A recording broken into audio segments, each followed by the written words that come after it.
What's up guys? I hope you are doing well. I am Veer. Welcome to Stellar Army. तो कैसे हो मेरे दोस्तों? मैं आशा करता हूँ शानदार तरीके से आप लोग अपनी लाइफ को एंजॉय कर रहे हो, अपनी सेहत, फैमिली और पढ़ाई का ध्यान काफी अच्छे से रख रहे हो। बड़ी शानदार और बहुत प्यारी बात बोली गई है। बोला गया है जिंदगी की राह में कभी पीछे कदम मत मोड़ना, मंजिल मिल ही जाएगी एक दिन, बस तुम उम्मीद मत छोड़ना। देख, कई सारे इंसान जो होते हैं उनमें कैपेबिलिटी तो रहती है, वो उस काम को अचीव कर सकते हैं अगर वो थोड़ा सा अपने आप को उस पर्टिकुलर राह पर लगाए रखें। पर लेकिन होता क्या है, वो उस राह को बीच में छोड़कर चले जाते हैं, तो इसकी वजह से दिक्कत ही देखने को मिलती है कि जो वो लाइफ में अचीव कर सकते हैं वो अचीव नहीं कर पाते। और फिर कभी वो समय को कोसेंगे, तो कभी लोगों को कोसेंगे और कभी अपने आप को कोसेंगे, और उसी कोसने के चक्कर में पूरी जिंदगी अपने आप फ्रस्ट्रेशन में निकल जाती है। अगर कोई काम करना है तो पूरी शिद्दत के साथ में करना है, अगर पूरी शिद्दत से उस काम को नहीं कर सकते तो उसको छोड़ देना है, फिर उस काम के ऊपर जाइए जो लगता है कि आप लोग पूरी शिद्दत से कर सकते हैं। यानी कि ऐसे काम में अपना टाइम वेस्ट मत कीजिए जिसको आप लोग शिद्दत से नहीं कर सकते। और अगर एक बार उसको करने स्टार्ट कर दो तो फिर उसको छोड़ना नहीं है जब तक कि आप लोग उसको अचीव नहीं कर लेते। तो ये वो चीजें हैं जो हर एक इंसान अपनी लाइफ में सोचता है कुछ काम करने की, अचीव करने की, पर लेकिन रियलिटी में कुछ थोड़े बहुत फेलियर आ गए हाथ में तो उसको छोड़कर निकल लेता है। तो ऐसी कुछ प्रक्रिया आप लोग को देखने को मिलेगी, पर आप लोगों को ऐसा नहीं करना है। ठीक है, गोल अचीव कर लिया तो फिर उस पर लगे रहना है। 2 वीडियो आप लोगों को डेली रेगुलर देखने को मिलती है, तो इनको शानदार तरीके से आप लोग एंजॉय कर सकते हैं। और आज तो 2 की जगह आप लोग की जो बेसिकली द हिंदू की वीडियो थी, कल की जो द हिंदू की वीडियो थी वो बेसिकली 2 तो ही बन गई, तो टोटल 3 वीडियो हो गई, क्योंकि ये फर्स्ट वीडियो जो थी वो टर्मिनेट हो गई। सेकंड वीडियो में फिर मैंने आप लोगों को यहाँ पर इसका जो सेकंड पार्ट में लेकर आया। ठीक है, कई सारे बच्चे खुश हो रहे थे कि सर आज छोटी वीडियो बन गई, अच्छा हुआ यार छोटी वीडियो चाहिए तो बताइए, मैं 10-10 मिनट की वीडियो अपलोड कर सकता हूँ। ठीक है, पूरा इतना लंबा बनाने की कोई जरूरत नहीं, हल्का हल्का सा ओवरव्यू दे दिया करूंगा वीडियो के अंदर, काम खत्म। क्यों फालतू में मेरी इतनी मेहनत कराते हैं? छोटी छोटी वीडियो सही रहेंगी आराम से, जब इतनी खुशी हो रही है आप लोगों को। बाकी पीडीएफ यहाँ से जाकर डाउनलोड कर लेना, सारी पीडीएफ एक जगह इकट्ठी आप लोगों को मिल जाती है टेलीग्राम पे और फ्री ऑफ कॉस्ट। और अगर आप लोगों को इस वीडियो का लिंक भी अगर चाहिए होता है, मतलब आप लोगों को यहाँ पर डायरेक्ट आप लोगों के पास में वीडियो का नोटिफिकेशन नहीं आता है, तो यहाँ से जाकर आप लोग पीडीएफ से आप लोग जाकर बेसिकली डायरेक्ट लिंक भी प्रोवाइड करा दिया जाता है। और देखिए, फीडबैक जरूर दिया कीजिए, वीडियो को डिसलाइक कर सकते हैं अगर वीडियो पसंद नहीं आ रही है, और सपोर्ट कर सकते हैं वीडियो को लाइक कर अगर आप लोगों को वीडियो अच्छी लग रही है। इससे क्या होगा, मुझे एक फीडबैक का पता चलता रहेगा कि हाँ आप लोगों को वीडियो कैसी लग रही है। 1 सेकंड नहीं लगती आप लोगों को एक काम करने में। और जो मार्क्स मैं पूछता हूँ 10 में से जो मार्क्स देने हैं वो जरूर दिया कीजिए, ताकि मुझे एक पूरा आइडिया लगता रहे कि जो वीडियो के ऊपर आज मेहनत की गई है वो कितनी कारगर है। ठीक है, तो ये कुछ बेसिक इन्फॉर्मेशन थी। बाकी अब लेक्चर स्टार्ट करेंगे, तो लेक्चर स्टार्ट करने से पहले बिल्कुल वही पैटर्न अपना फॉलो करेंगे। सबसे पहले टकटकी लगाकर एक बार देखेंगे क्या क्या आज के लेक्चर में हम लोग को डिस्कस करना है, और उसके बाद में फिर हम लोग आज का लेक्चर डिस्कस करेंगे। अभी रिसेंटली आप लोगों ने सुना होगा कल्याण सिंह जो है वो अभी रिसेंटली हमारे बीच में नहीं रहे। ठीक है, तो ये एक तरीके से जो बीजेपी पॉलिटिकल पार्टी से यहाँ पर एक पॉलिटिशियन थे, तो ये तो आप लोगों से शायद ही कोई क्वेश्चन पूछेगा। इनके टाइम में एक बाबरी मस्जिद केस था, जो कि बाबरी डिमोलिशन का केस यहाँ पर निकल कर आया। वो कौन सा ईयर था, ये कई बार क्वेश्चन पास्ट में भी पूछा जा चुका है और आगे भी क्वेश्चन बन सकता है। तो उस टाइम पर ये पहली बार चीफ मिनिस्टर बने थे, तो इसके बारे में आप लोगों को यहाँ पर बेसिकली बताना है। ठीक है, अभी हमारी कंट्री में 50वीं एनिवर्सरी सेलिब्रेट की जा रही है, जो 1971 की वॉर थी। 1971 की वॉर क्या थी? ये वही वॉर थी जब इंडिया और पाकिस्तान के बीच में झड़प हुई थी और एक नया देश पैदा हुआ था, जब हम लोगों ने बोला कि बधाई हो बांग्लादेश पैदा हुआ है। तो ये वही बात की जा रही है। और एक और क्वेश्चन इंपॉर्टेंट जो आप लोग याद रखिएगा, आप लोगों को पता भी होना चाहिए इसके बारे में, सबसे पहले बांग्लादेश को रिकॉग्नाइज करने वाला कंट्री कौन सा था? तो याद रखिएगा भूटान था सबसे पहले जिसने बोला था हाँ हम एक्सेप्ट करते हैं कि बांग्लादेश पैदा हुआ है, और दूसरे नंबर पर था इंडिया। ये क्वेश्चन भी कई बार एग्जाम में पूछे जा चुके हैं, तो कंफ्यूजन आप लोगों को हो जाता है। इंपॉर्टेंट बात ये बिल्कुल ऐसी है जैसे तालिबान अभी यहाँ पर अफगानिस्तान के अंदर पावर में आ गया, तो यहाँ पर चाइना और पाकिस्तान के द्वारा सबसे पहले एक्सेप्ट किया गया उसको। वैसे पाकिस्तान सबसे पहले एक्सेप्ट करने वाला है अफगानिस्तान में तालिबान को। ठीक है, तो उसके ऊपर तो कोई क्वेश्चन नहीं पूछेगा, पर यहां जरूर क्वेश्चन पूछे जाते हैं। तो ये जो सेलिब्रेशन इसका नाम क्या दिया गया है ये आप लोगों को बताना है। अगर बात करें यहां पर, तो भी आप लोगों ने देखा होगा जो वुमेन है उनको आर्मी के अंदर अलाउ किया जा रहा है, तो कर्नल की रैंक तक भी यहां पर बेसिकली वुमेन पहुंच पा रही है। अभी कुछ पर्टिकुलर पोस्ट में ही पहुंच पाती थी, अब और कई सारी पोस्ट अलाउ की गई है। अब तक अगर वुमेन कर्नल की रैंक तक जाती थी तो एएमसी में, जेएजी में और एईसी में। तो ये इनकी फुल फॉर्म बताइए आप लोग, ये कौन सी पोस्ट है आर्मी के अंदर। अगर आप लोगों को आर्मी से प्यार है तो ये चीजें आप लोगों को पता होना चाहिए, क्योंकि आप लोगों से क्वेश्चन तो पूछे जा सकते हैं और आप लोग सर्व भी करेंगे इन पर्टिकुलर पोस्ट के ऊपर, तो इसके बारे में जरूर बताना। ठीक है, आगे चलते हैं। यहाँ पर बात की जा रही है फर्स्ट सिख मास्टर। तो यहाँ सॉरी फिफ्थ सिख मास्टर का नाम आप लोगों को बताना है जिनके द्वारा फर्स्ट बिर के बारे में बात करूंगा। काफी एक प्यारा आर्टिकल लगा मुझे पर्सनली है, आप लोगों को यहाँ पर सिखिज्म के बारे में जानने को मिलेगी कई सारी बातें। तो यहाँ पर जो गुरु ग्रंथ साहिब है इनके द्वारा यहाँ पर 1604 के अंदर में इंस्टॉल किया गया था बेसिकली गोल्डन टेम्पल के अंदर। तो यहाँ पर किस पर्टिकुलर ईयर्स के बारे में जब आप लोग जानेंगे तो कई सारी ऐसी बातें जानने को मिलेगी जो कि क्वेश्चन अपनी जगह पर, लेकिन अगर एक दूसरे के रिलीजन के बारे में भी आप लोग जानेंगे तो काफी सारी चीजें एक तरीके से आप लोग अंडरस्टैंड कर पाएंगे। इस पर्टिकुलर एक दूसरे की कम्युनिटी में आप लोग यार दोस्ती बनाएंगे तो आप लोग उसको चीजों को समझ पाएंगे। तो कहां पर है गोल्डन जो टेंपल है, हालांकि ये आंसर तो आप लोग दे ही दोगे, पर ये जरूर बताना कि फिफ्थ जो गुरु थे यहाँ पर सिख कम्युनिटी के अंदर, इनका नाम आप लोग जरूर बताइए। अगर बात करें यहाँ पर 1708 के अंदर में बेसिकली डिक्लेयर किया गया गुरु ग्रंथ साहिब को एक तरीके से लिविंग गुरु के तौर पर यहाँ पर मान लिया गया। तो किनके द्वारा इसको डिक्लेयर किया गया था, इनका भी नाम आप लोग को बताना है। आगे बात करते हैं फर्स्ट बैच जो यहाँ पर MMHG। तो MMHG क्या है यहाँ पर ये बताना आप लोग को। हमारी कंट्री में भी मैन्युफैक्चर किया गया यहाँ पर इकोनॉमिक जो यहाँ पर बेसिकली एक्सप्लोजिव लिमिटेड है यहाँ पर, ये ठीक है। इकोनॉमिक एक्सप्लोजिव जो लिमिटेड है ये कंपनी है जिसको टेक्नोलॉजी ट्रांसफर की गई थी यहाँ पर बेसिकली डीआरडीओ के द्वारा। डीआरडीओ की लैबोरेटरी है टर्मिनल बैलिस्टिक रिसर्च लैबोरेटरी, इसके द्वारा टेक्नोलॉजी ट्रांसफर की गई, तो इनके द्वारा ये पर्टिकुलर प्रोडक्ट बना दिया गया। तो कौन सी पर्टिकुलर प्रोडक्ट के बारे में बात की जा रही है, तो एक अच्छा क्वेश्चन आप लोग यहाँ पर बन सकता है अगर डिफेंस के लिए तैयारी करें तो खासकर, ठीक है। जानेंगे इसके बारे में क्या क्या बातें अच्छे से समझेंगे, हल्का सा आइडिया आप लोगों को इसके बारे में होना चाहिए। ओके, अब बात करते हैं नेक्स्ट क्वेश्चन के बारे में। यहां पर बात की जा रही है प्रसाद स्कीम के बारे में। आप लोगों ने कई बार इसके बारे में सुना भी होगा, तो आप लोगों को इसकी फुल फॉर्म बतानी है कि प्रसाद स्कीम की फुल फॉर्म क्या है। आप लोगों से डायरेक्ट क्वेश्चन एग्जाम में बन जाता है कि प्रसाद स्कीम क्या है, तो यही वाला प्रसाद है जो प्रसाद आप लोग खाते हैं मंदिर मस्जिद जहां पर भी आप लोग जाते हैं, ठीक है। एक और इंपॉर्टेंट क्वेश्चन है यहाँ पर अभी जो बात की जा रही है, ये बात की जा रही है पर्टिकुलर रिसेंटली अगर बात करें तो एक ट्रेजेडी देखने को मिली थी। उस ट्रेजेडी का नाम बताना है, वो ट्रेजेडी जो देखने को मिली उसमें क्या था, ये 1921 की ट्रेजेडी थी और यहाँ पर कई सारे लोगों की जान गई थी, लगभग 67 की। एक वैगन एक रेल के ट्रेन के डिब्बे के अंदर 67 लोगों को भरकर केरला से कहां पर ले जाया जा रहा था यहाँ पर, इसके चलते यहाँ पर इनकी डेथ हो गई थी। तो ये ट्रेजेडी अभी रिसेंटली न्यूज में। तो हिस्ट्री का क्वेश्चन बैकग्राउंड में पूछ लिया जाए तो फिर ये मत बोलना क्वेश्चन कहां से बन गया, तो यहां से बन गया बोलोगे हिस्ट्री का है, पर मैं बोलूंगा हिस्ट्री का नहीं है, वो करंट का है, ठीक है, क्योंकि करंट न्यूज में तो हिस्ट्री का क्वेश्चन बन गया। और बाकी प्रसाद आप लोग खिलाऊंगा पूरी वीडियो के अंदर में, अच्छे से मेरे साथ बने रहिएगा ताकि आप लोग सारी चीजें डिटेल में क्लियर तरीके से अंडरस्टैंड कर सकें, वरना फिर ऐसे ही रह जाता है कि हाँ नहीं यार ये चीजें छूट गई है, ठीक है। तो क्लियर तरीके चीजों को समझ के चलना। तो पहले शॉर्ट न्यूज के बारे में डिस्कस करेंगे, उसके बाद में फिर हम लोग आगे बढ़ेंगे। सबसे पहले जो सबसे इंपॉर्टेंट जो न्यूज यहां पर निकल कर आ रही है, ये आ रही है, आप लोगों ने कई बार आप लोगों से कई सारे लोग ये क्वेश्चन पूछ लेते होंगे कि यार बताओ इंदिरा पॉइंट कहां पर है, ठीक है, या फिर ये पूछ लेंगे कि बताओ कि हमारी पृथ्वी का बेसिकली हमारी सूर्य कंट्री का सबसे साउथ का पॉइंट कौन सा है, तो आप लोग बोलते हैं इंदिरा पॉइंट। तो इस तरीके से आप लोगों ने सुना होगा, पर लेकिन अगर मैं एक और थोड़ा सा डिफरेंट क्वेश्चन आप लोगों से पूछ लूं कि इंदिरा पॉइंट पड़ता कहां पर है, ये अंडमान पे पड़ता है, निकोबार पे पड़ता है, अगर निकोबार पे पड़ता है तो कौन से निकोबार पे पड़ता है, ठीक है। तो आप लोगों को ये बताना है जिस तरीके से ना आप लोगों ने देखा होगा निकोबार भी अलग अलग कैटेगरी में डिवाइडेड है, ठीक है। तो इसी तरीके से लिटिल निकोबार में पड़ता है, ग्रेट निकोबार में पड़ता है, तो कहां पर पड़ता है ये। तो अगर आप लोगों से कोई इस तरीके से क्वेश्चन पूछने लगे तो आप लोग बोलोगे यार पढ़ा तो था पर इतना तो नहीं पढ़ा, ठीक है। आप लोगों ने सुना, आप लोगों ने वो मूवी देखी जूलिया लग्जरी में, वो कहता है या अल्लाह इससे भी आगे कुछ होता है, देखा है वो, जब वो एक तरीके से मुस्लिम रहता है पर लेकिन हिंदू बनने की वो करता है, बेसिकली एक कोशिश करता है वो, तो उसके तहत यहाँ पर वो कई सारी चीजें रट कर जाता है, पर लेकिन अक्षय कुमार जो है उसके अंदर से अब जो बेसिकली असली चीजें निकाल लेता है। तो वही बात है, तो फिर आप लोग एग्जाम में भी ऐसे ही बोलोगे कि या अल्लाह इससे आगे भी कुछ है, तो वो वाली चीजें आप लोग न बोलो, फ्रस्ट्रेट न हो, परेशान न हो। तो ये सारी चीजें आप लोग को पता होनी चाहिए, इसलिए डिटेल में समझ लेते हैं। अगर बात करें तो अपनी प्यारी कंट्री होगी, तो आप लोग यहाँ पर जब जाओगे बंगाल की साइड में, आप लोग यहाँ पर अंडमान निकोबार वाला एरिया देखने को मिलेगा।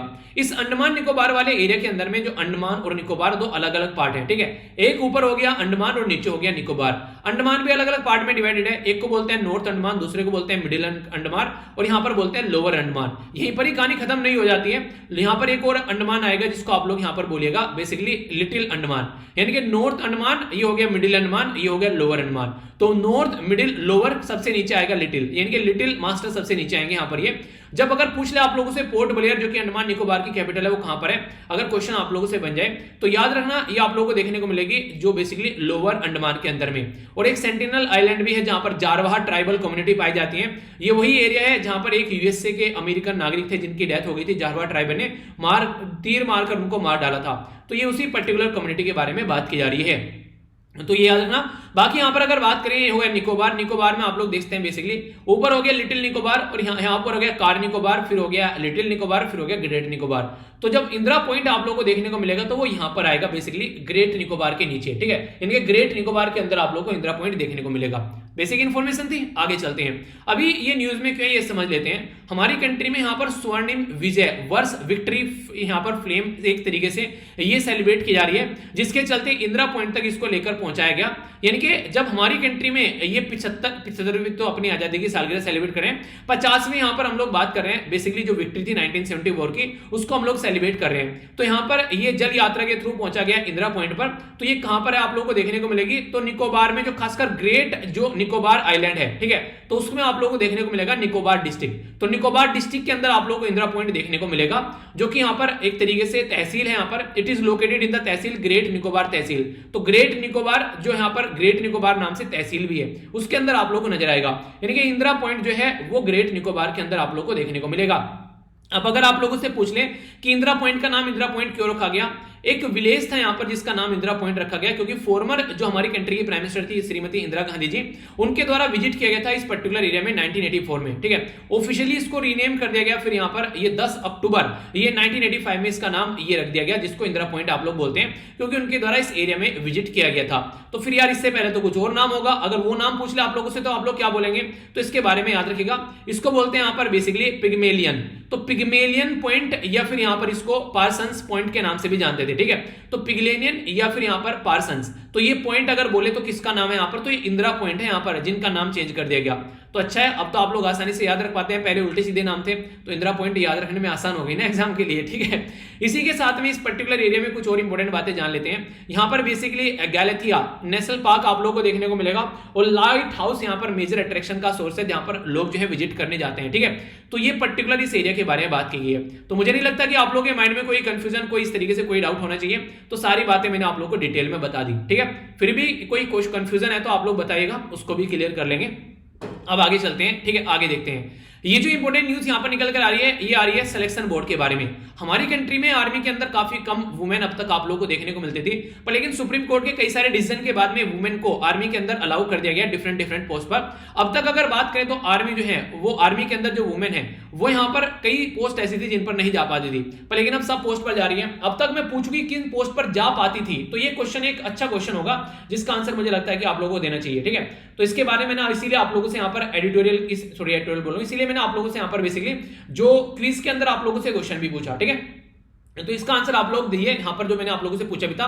तो आर्मी मेडिकल जो बेसिकली कोर्स है, इसके अंदर आप लोगों को देखने को मिलेगी बेसिकली लड़कियां, क्योंकि देखिए मेडिकल के अंदर आप लोगों ने नॉर्मली देखा होगा कि आसानी रहती है जॉब करने में, तो इसलिए यहां पर बेसिकली लड़कियों को अलाउ कर दिया जाता है आसानी से। दूसरा यहां पर बात करें तो जज एडवोकेट जनरल की पोस्ट पर जा सकती थी यहां पर ये। तो इसमें इसी के साथ में आर्मी एजुकेशनल कोर्स, आप लोगों ने कि लड़कियां एजुकेशन में अच्छा रहता है, तो वो वाली चीज देखने को मिलती थी।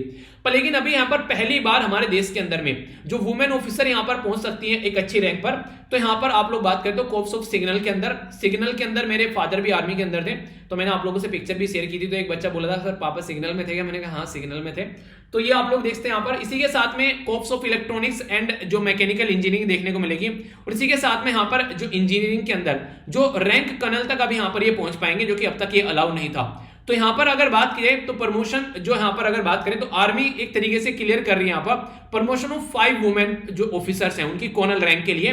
तो यहां पर जब कंप्लीट करें 26 ईयर की सर्विस, तो यहां पर इन रैंक पर भी यहां पर ये पहुंच पाएंगे, जो कि अब तक यहां पर ये पॉसिबल नहीं था। नॉर्मली वुमेन को यहां पर शॉर्ट सर्विस कमीशन के लिए यहां पर अलाउ किया जाता था, पर लेकिन अब परमानेंट कमीशन के लिए भी यहां पर अलाउ किया जा रहा है। तो इंडियन आर्मी के अंदर यहां पर इस तरीके से अपॉर्चुनिटी बढ़ रही है वुमेन ऑफिसर के लिए। तो इफ अगर आप लोग इंटरेस्टेड हैं कि आप लोगों को लगता है यार आर्मी के लिए सर्व करना है, और खासकर आप लोग लड़की हैं, तो एक ये सुनहरा अवसर आप लोग बोल सकते हैं कि आर्मी की यूनिफॉर्म पहनने का एक काफी अच्छा मौका मिलेगा, जो कि एक काफी एक प्राउड मोमेंट आप लोग बोल सकते हैं। मैंने भी ट्राई किया, कई सारे एसएसबी दिए, पर लेकिन नहीं पहुंच पाया मैंने सब जगह ट्राई आर्मी में भी, एयरफोर्स में भी, नेवी में भी, सारे एसएसबी दिए मैंने, ठीक है। तो ये ऐसी कंडीशन देखने को मिलती है, कईयों में फाइनल राउंड में निकल के बाहर आया। चलिए सही है, अच्छा है, जहां पर हो खुश रहना चाहिए। जहां पर हो, मैं आज की डेट में भी खुश हूं, कोई ऐसी बात नहीं है। तो इंसान है, ट्राई हर जगह करना चाहिए जहां भी आप लोगों को लगे। वैसे मेरी पहली जो चॉइस हुआ करती थी, मेरा बेसिकली एयरफोर्स में जाना ही था, पर लेकिन चलिए जो भी है, जो होता है अच्छे के लिए होता है, अगर एयरफोर्स में होता तो आप लोगों से ना मिल पाता, इतना बड़ा परिवार न बन पाता तो ऐसे आप लोग बोल सकते हैं। चलिए जो भी है आगे बढ़ते हैं नेक्स्ट न्यूज की ओर, ठीक है। आप लोगों की क्या चॉइस है जिंदगी में बनने की, वो आप लोग जरूर बताइएगा। आगे चलते हैं। यहाँ पर जो सबसे इंपॉर्टेंट बात की जा रही है, यहाँ पर ये बात की जा रही है अभी रिसेंटली जो आप लोगों ने देखा, जो बेसिकली अफगानिस्तान के अंदर जो हरकतें चल रही हैं उसके चलते जो माइनॉरिटी है उनको काफी ज्यादा प्रॉब्लम यहां पर फेस करनी पड़ रही है। तो हमारी कंट्री में जो सिख कम्युनिटी माइनॉरिटी है उनको वहां पर वहां से निकाला गया। हमारी कंट्री में हमारी कंट्री की जो सेंट्रल एडमिनिस्ट्रेशन है उसके द्वारा इसमें काफी बड़ा रोल प्ले किया गया। तो उसी के बारे में बात की जा रही है। अभी फ्लाइट थी जो यहाँ पर सिख कम्युनिटी को यहाँ पर वापस लेकर आई, और इसी के साथ में यहाँ पर जो हमारी कंट्री के यूनियन मिनिस्टर हरदीप सिंह पुरी, वो खुद आप लोग यहाँ पर देख सकते हैं अपने सर के ऊपर गुरु ग्रंथ साहिब लेकर यहां पर ये एक तरीके से आ रहे हैं। तो ये काफी प्राउड मूवमेंट आप लोग यहां पर बोल सकते हैं कि हम लोग अपनी कम्युनिटी को वहां से बचाकर लेकर आए, ठीक है। तो यहां पर बेसिकली ये जो स्वरूप होता है, जो स्वरूप बेसिकली यहां पर एक तरीके से वन ऑफ स्वरूप है, यहां पर जो होली बुक जो बेसिकली गुरु ग्रंथ साहिब है उसका एक स्वरूप आप लोग बोल सकते हैं। अब यहां से आप लोग थोड़ी सी कुछ टेक्निकल शब्द हैं जो आप लोग थोड़ा समझिएगा, क्योंकि अगर आप लोग इस पर्टिकुलर रिलीजन से कम्युनिटी से बिलोंग करते हैं तो आप लोग जानते होंगे, पर लेकिन अगर आप लोग दूसरी कम्युनिटी से बिलोंग करते हैं तो आप लोग वाले हिंदू है, मुस्लिम है या ईसाई है, तो आप लोग ये चीजें नहीं समझते होंगे। तो इसलिए थोड़ा सा ध्यान से सुनिएगा, समझ में आ जाएगी। बड़ी प्यारी सी छोटी सी न्यूज, छोटी सी इंफॉर्मेशन है जो कि आप लोगों को आसानी से समझ में आएगी। स्वरूप जो है वो फिजिकल कॉपी होती है श्री गुरु ग्रंथ साहिब की, ठीक है। जिस तरीके से आप लोगों को बोलना कि पीडीएफ फॉर्म में मैंने संविधान दे दिया या फिर एक किताब की फॉर्म में दे दिया, तो फिजिकल कॉपी होती है। इसको बेसिकली पंजाबी में बिर के नाम से भी जाना जाता है। तो यानी कि स्वरूप या फिर बिर अगर बोला जाए तो दोनों एक ही शब्द है, ठीक है। और फिर से पहले आप लोगों को मैं सॉरी बोल देता हूं अगर कोई ऐसा प्रोनाउंसिएशन हो जो मैं ढंग से नहीं कर पाऊं और आप लोग उसको पंजाबी में किसी और तरीके से प्रोनाउंस करते हो, तो इसके लिए पहले से ही सॉरी बोल देते हैं, क्योंकि हो सकता है कि मेरा प्रोनाउंस करने का तरीका उसको थोड़ा सा डिफरेंट हो, ठीक है।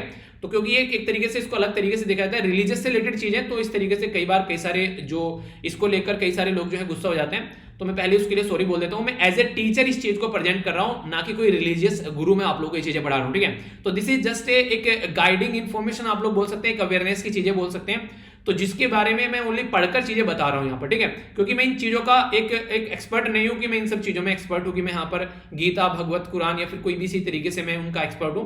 हाँ, एक टीचर हूं जो आप लोगों को बस टीच करता हूं, चीजें बताता हूं, ठीक है। तो थोड़ा सा उसको देखेगा, क्योंकि कई सारे बच्चे कई बार गुस्सा हो जाते हैं इन चीजों को लेकर। आगे बात करते हैं तो एवरी बिर, जिसको यहां पर स्वरूप भी बोला गया, ये यहां पर देखने को मिलेगा 1430 के करीब पेज आप लोगों को देखने को मिलेंगे, जिनको अंग बोला जाता है, ANG, ठीक है। तो जिनको रेफर किया जाता है अंग, तो यानी कि जो पेजेस हैं उनको अंग रेफर करते हैं। आप लोगों ने देखा गुरुद्वारे के अंदर आप लोग जाते हैं तो वहां पर कई बार इस तरीके से आप लोगों ने देखा होगा, जो चीजें बेसिकली कई बार इस तरीके से आप लोगों ने चीजें ये महसूस भी की होगी।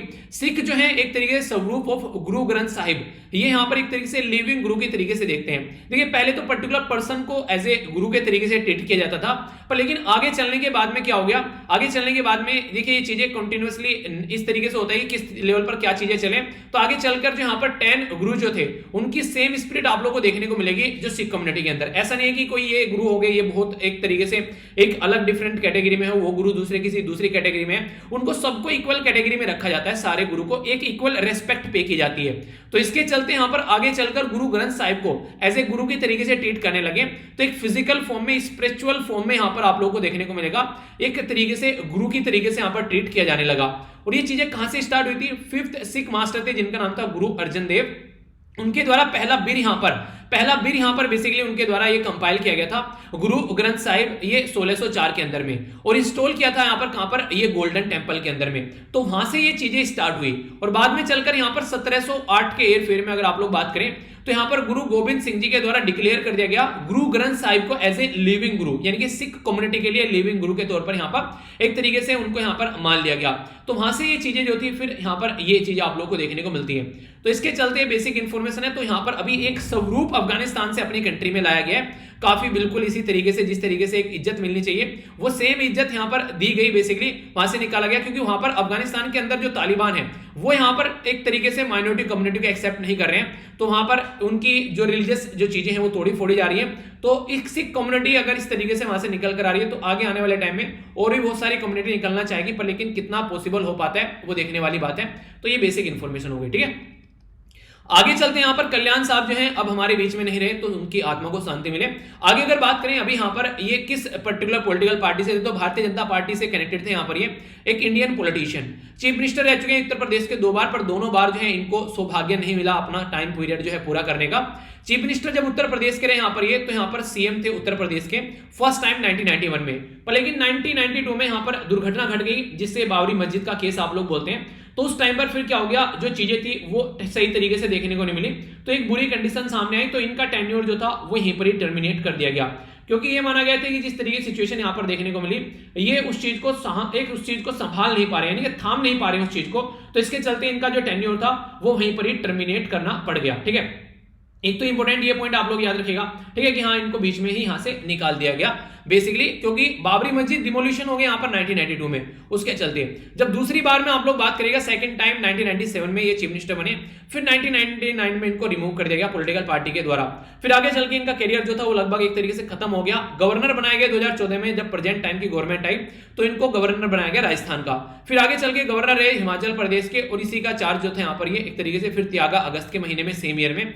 तो अभी फिलहाल रिसेंटली ये हमारे बीच में नहीं रहे।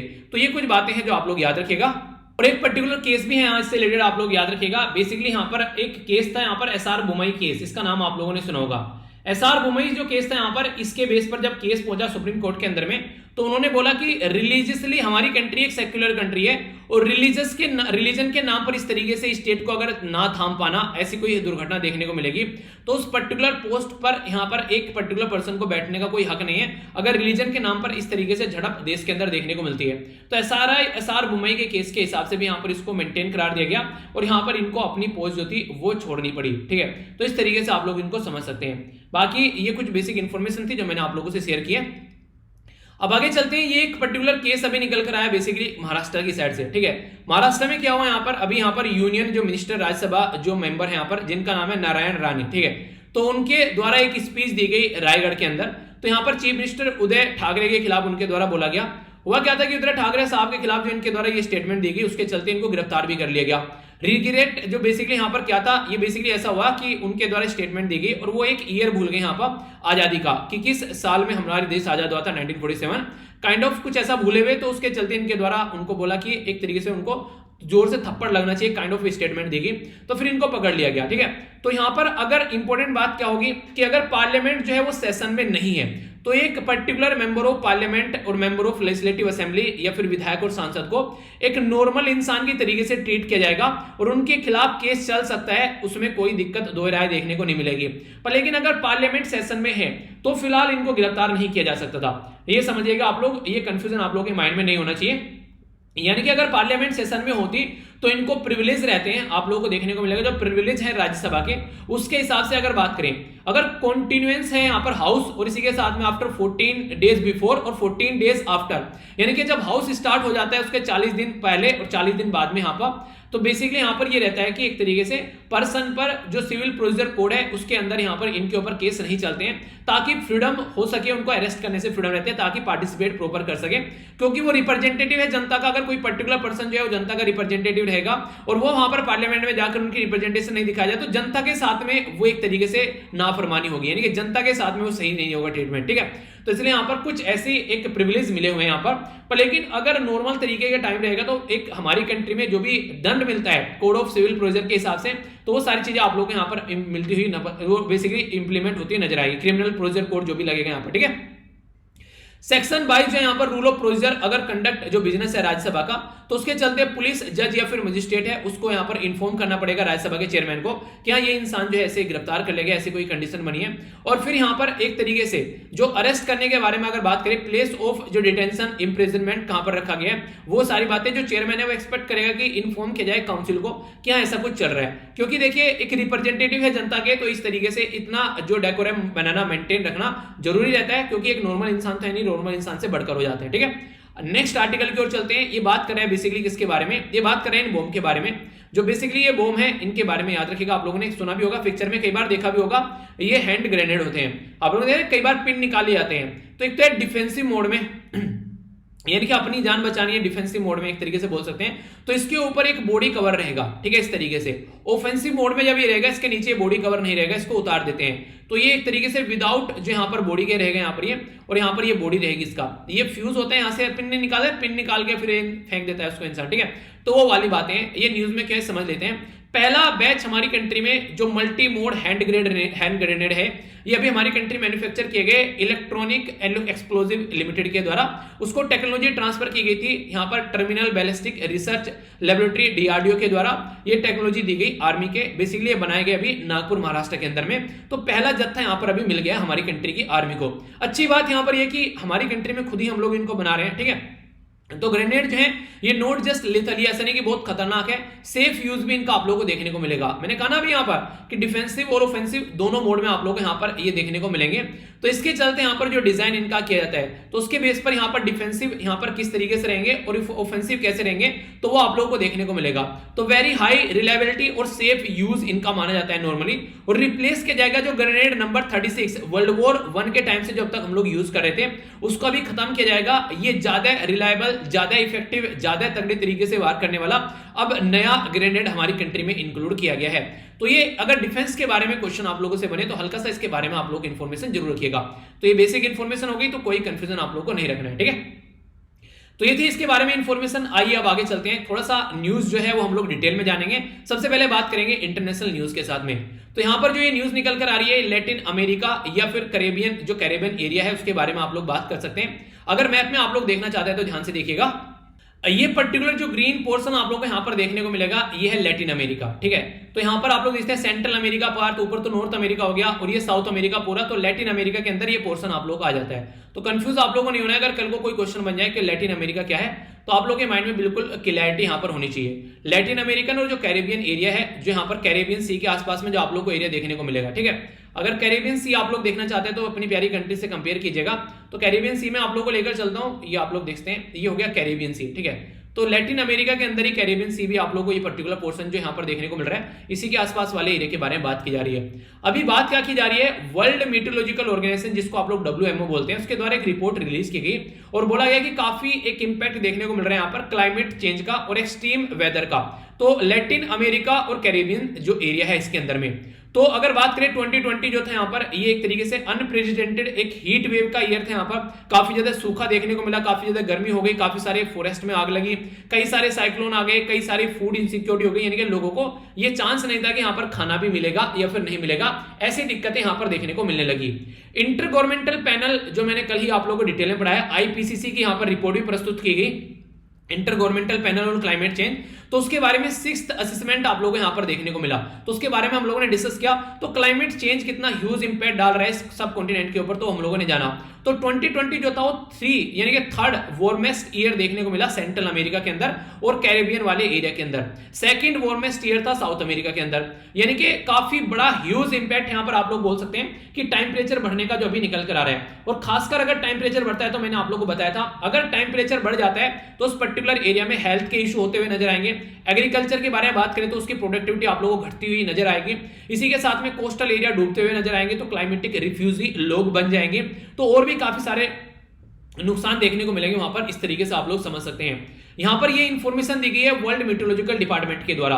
तो इसमें टोटल मिलाकर अगर पूछे कितने मेंबर हैं जो WMO के अंदर, तो याद रखेंगे यहां पर इंडिया भी इसका मेंबर है और टोटल मिलाकर 192 मेंबर इसके अंदर आप लोग को देखने को मिल जाएंगे।